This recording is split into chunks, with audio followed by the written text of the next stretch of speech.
Have you ever been handed a stock option package and felt like you were staring at a foreign language? Specifically, when your compensation uses a Newton vesting schedule, do you really know what that means for your money over time? If you're working at a startup or a tech company, understanding your vesting schedule isn't just a detail, it's the core of your equity compensation. Most people are familiar with the standard 4-year plan with a 1-year cliff. You wait 12 months, and then a chunk of your shares vest. Simple. But the Newton vesting schedule is a different beast. It's designed to be front-loaded, meaning you get a larger portion of your shares in the early years and a smaller portion toward the end. This structure has a major impact on your personal finance planning, your risk, and even your motivation.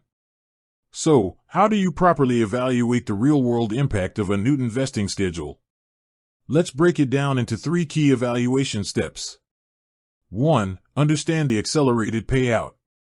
The first step is to map out the difference in vesting speed.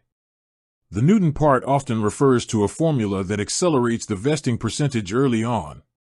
For example, a standard 4-year schedule vests 25% of your shares each year after the 1-year cliff.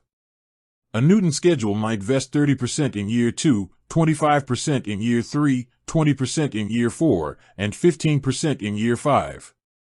Notice it's still over 5 years, but the bulk of your shares, 55%, are in the first half.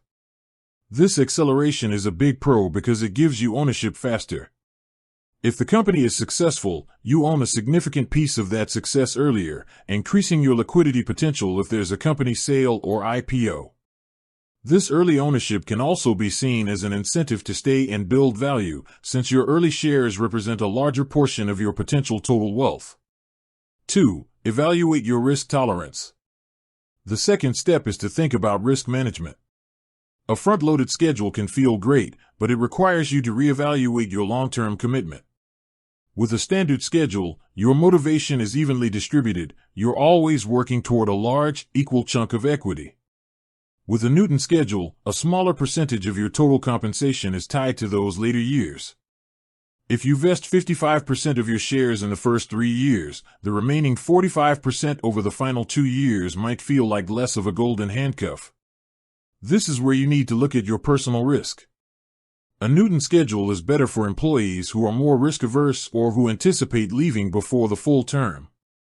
If the company fails in year 4, you've secured a larger percentage of your total equity than you would have under a standard schedule.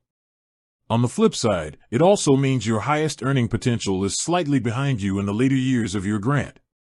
If you know you're in it for the long haul, make sure the later year vesting, though smaller in percentage, is still competitive based on the expected higher value of the shares at that time.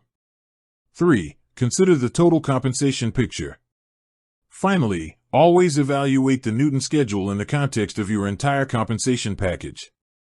A company that uses a Newton schedule might be doing so to offset a lower base salary, or it could be a sign that they want to reward early-stage employees aggressively. Ask for a refresh grant, since the back half of your initial grant is